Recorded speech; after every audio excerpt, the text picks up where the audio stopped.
अब जैसे ही महाराज अपने घोड़ा पे बैठालने के बाद में देवयानी को लेकर के चले, देवयानी के घर पे पहुंचे तो महाराज इधर शुक्राचार्य ने देखा और एक बात कही, बिटिया ये कौन है? देवयानी कहने लगी, महाराज पिताजी ये मेरे होने वाले पति हैं। शुक्राचार्य कहने लगे, बेटी इनका शौक ऐसा है। देवयानी कहने लगे, बहुत अच्छा है, शादी करेंगे तो इन्हीं के साथ में करेंगे, नहीं तो मर जाएंगे। पिताजी ने ऐसा ही किया, महाराज विवाह उन्हीं के साथ में कर दिया। और जब महाराज विवाह किया तो उसी विवाह में महाराज शर्मिष्ठा के पिता भी आए। और जब महाराज वो आए और शुक्राचार्य के महाराज वो शिष्य थे, शिष्य एक बात कहिए, गुरुदेव तुमने अपनी बेटिया का विवाह किया है, तुम्हारे पुत्री के साथ में हम अपनी बेटी को दासी बना के भेजेंगे, दासी, क्योंकि तुम हमारे गुरु हो। अब महाराज दासी को मना के जैसे भेजा है शर्मिष्ठा को, तो महाराज मजबूरी में जाना पड़ा शर्मिष्ठा को। लेकिन सोचती जा रही है क्या करें, अब तो हमें इसकी नौकरानी बन के रहना पड़ेगा। अभी तक हम राजा की लड़की थी, लेकिन अब ये रानी बन गई, हम नौकरानी बन गए, सोच रही है। अब इधर महाराज वो भी चली है दासी बन के, और इधर महाराज देवयानी भी चली। दोनों आंगन में महाराज जब धीरे धीरे समय व्यतीत करने लगी, अब महाराज देवयानी से ज्यादा प्रेम नहीं करते हैं, शर्मिष्ठा से ज्यादा प्यार करने लगे। और महाराज जब इधर जब प्रेम करने लगे हैं, लेकिन महाराज देवयानी ने क्या किया है देखा है, महाराज हमसे ज्यादा हमारी दासी से प्रेम करते हैं। लेकिन धीरे धीरे जब आंगन में समय व्यतीत हुआ तो महाराज हुआ क्या, शर्मिष्ठा के महलों से आवाज आई है, शर्मिष्ठा के गर्भ से एक पुत्र ने जन्म लिया। धीरे धीरे समय और व्यतीत हुआ, देवयानी के गर्भ से महाराज 3 पुत्रों ने जन्म लिया। अब महाराज बड़े ही आंगन में खुश हैं, क्योंकि बधाइयां बजने लगी महाराज के घर में। और जब बधाइयां बजने लगी, थोड़े समय के बाद में महाराज देवयानी से बिल्कुल प्रेम नहीं कर रहे हैं, महाराज शर्मिष्ठा से ज्यादा प्रेम कर रहे हैं। देवयानी ने जब इधर देखा है तो अपने पिता के आंगन में पहुंची और पिताजी से बात कही है, पिताजी हाँ महाराज हमसे प्रेम नहीं करते हैं, हमसे ज्यादा दासी शर्मिष्ठा से प्रेम करते हैं। पिताजी ने बिना पूछे समझे महाराज श्राप दे दिया, जाओ तुम हमारी बेटी से प्रेम नहीं करते हो, बुढ़ापे में आ जाओ, वृद्धावस्था में पहुंच जाओ। और जब श्राप दे दिया महाराज, हुआ क्या, उसी दिन से महाराज बूढ़े पड़ गए। और जब महाराज बूढ़े हो गए, इधर देवयानी आई तो महाराज देखा महाराज बूढ़े हैं, लेकिन शर्मिष्ठा उन बूढ़े से महाराज को सेवा नहीं करती है। अब रोने लगी है देवयानी, और जब रोई है महाराज याद भी पहुंच गए हैं, शर्मिष्ठा से नहीं प्रेम करने लगे। अब देवयानी के पास में पहुंचे। देवयानी जब महाराज की सेवा कर रही है, एक दिन महाराज रोने लगे।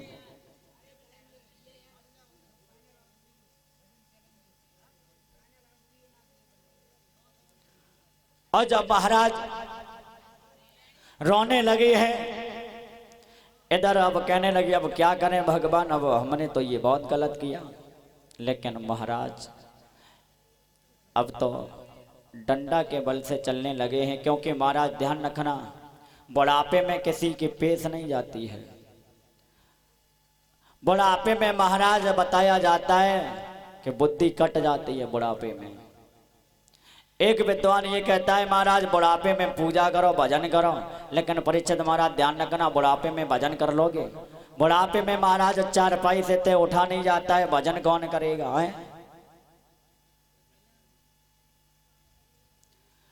ऐसे ही महाराज अब बुढ़ापा आ गया, बुढ़ापा, और महाराज बुढ़ापा ये बिना पूछे आ जाता है, बता के नहीं आता कि चलो हम आ रहे हैं। मौत और बुढ़ापा महाराज ये बिना बुलाए आते हैं, बिना बुलाए, और ऐसे जाते नहीं है, संग ही ले जाते हैं। फिर मौत और बुढ़ापा को महाराज ये पता होता है तुम कौन से गली में रहते हो, कौन से शहर में रहते हो, कौन से वार्ड नंबर में, कौन से मोहल्ला में, कौन से शहर में, कौन से जिला में, कौन से गली में, कौन से मोड़ पे, कौन सी जगह रहते हो। आ जाते हैं बिना बुलाए।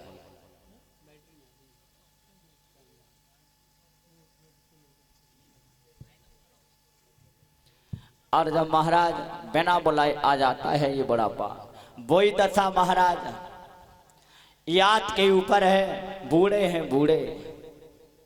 एक दिन महारानी ने अपने महाराज के हाथ को पकड़ा, लेकर के चली।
महारानी ने महाराज के हाथ को पकड़ा।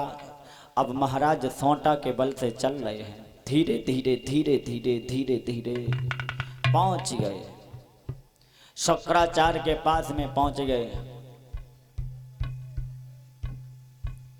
और भैया बातें बहुत हो रही हैं।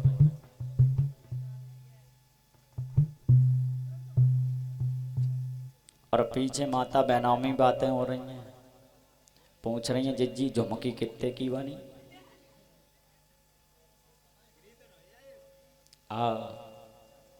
क्योंकि महाराज ध्यान रखना, घर पे तो बातें करने का टाइम मिलता नहीं है। खूब सोच रही माता बहना कि चलो कथा पांडाली में मिलेंगे। हाँ, फिर पूछेंगे जिज्जी साड़ी कितने की दई बहना। हाँ, माता बहना बातें मत करो। हाँ, क्योंकि बातें महाराज कल के बाद कर लेना, परसों। आइए उसी जगह पे ध्यान देते हैं। महाराज जब पहुंच गए हैं शुक्राचार्य के घर पे, तो देवयानी को जब देखा है, शुक्राचार्य ने कहा बेटिया अब काय को आई हो। देवयानी कहने लगी पिताजी ये बुढ़ापा आ गया है, अब ये बुढ़ापा कैसे ठीक होगा। तो महाराज शुक्राचार्य समझाने लगे बेटी दिया हुआ श्राप वापस तो नहीं होता है, यहाँ एक उपाय है क्या। अगर महाराज को जो अपनी जिंदगी दे देगा तो महाराज जवान हो जाएंगे और वो बुढ़ापे में पहुंच जाएगा तो ठीक हो जाएंगे। अब महाराज देवयानी चली हैं, वहां से भी लौट आई। अब सोचने लगी अब क्या करें महाराज। अब निमंत्रण महाराज भेजा है। देवयानी ने उधर उधर जब सभी रिश्तेदारों को बुलाया है, लेकिन ध्यान रखना परीक्षित महाराज, जब बनी बिगड़ जाती है तो महाराज कोई पूछने वाला नहीं रहता है, क्योंकि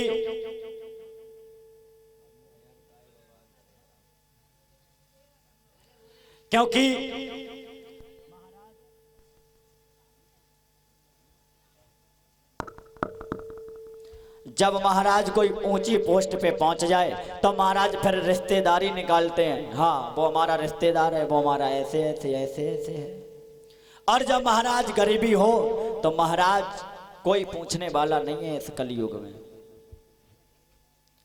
इधर महारानी ने जब इधर उधर निमंत्रण भेजना प्रारंभ किए, सभी रिश्तेदार आने लगे।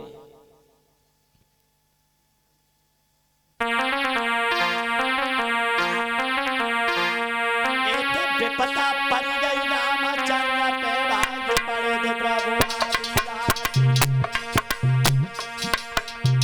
लाए सजीवन घर जियाए,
हल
इधर महाराज हुआ क्या, आंगन में जैसे ही रिश्तेदार आना इकट्ठे हुए हैं और जैसे ही महाराज रिश्तेदार आए और रिश्तेदार आने के बाद में महारानी ने एक बात कही है, ऐसा करो हमारे महाराज को जो आधी जिंदगी दे देगा हम उसे अपना आधा राज्य दे देंगे।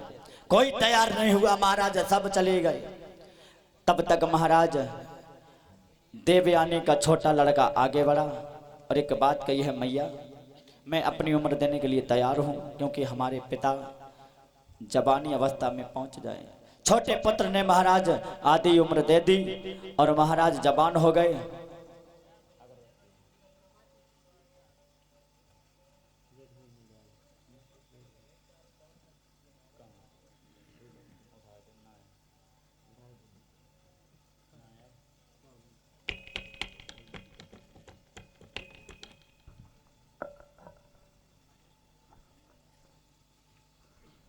इधर महाराज जब छोटे लड़के ने अपनी उम्र दे दी, उसी छोटे लड़के से महाराज जवान अवस्था में पहुंच गए। इस प्रकार से महाराज देवयानी का जीवन यापन हुआ। उसी से महाराज छोटे लड़के से लोधी वंश चला आगे। आइए सभी भक्त एक लाइन का छोटा सा कीर्तन बोलेंगे, उसके बाद आगे कंसवध की कथा बहुत सुंदर आ रही है आप लोगों के समक्ष।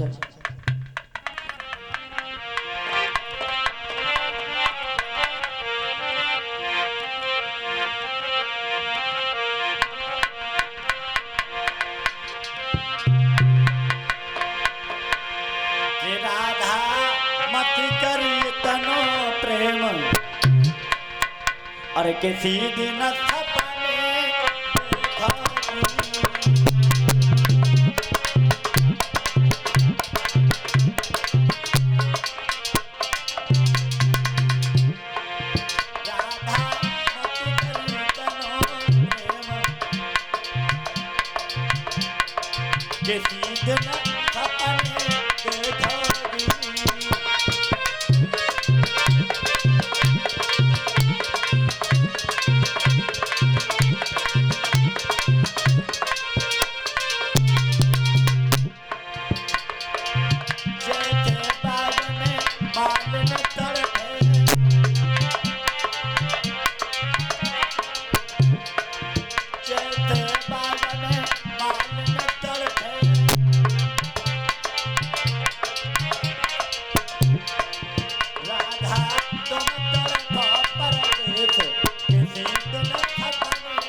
अब यहाँ से आगे की कथा कंसवध की बहुत ही सुंदर आ रही है आप लोगों के समक्ष।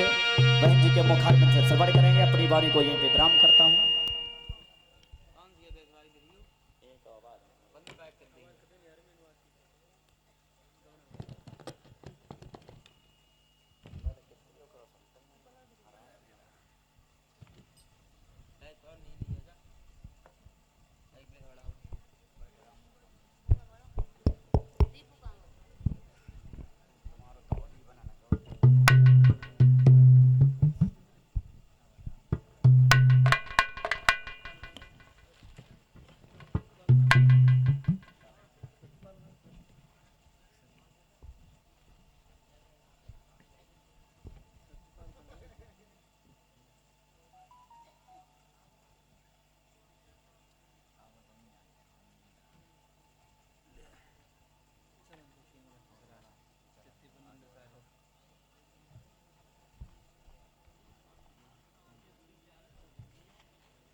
हेलो हेलो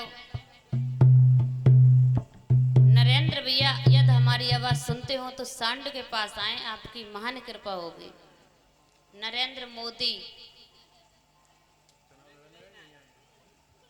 यदि हमारी आवाज सुनते हो तो शीघ्र कथा पंडाल में आके सांड के पास आए, आपकी महान कृपा होगी।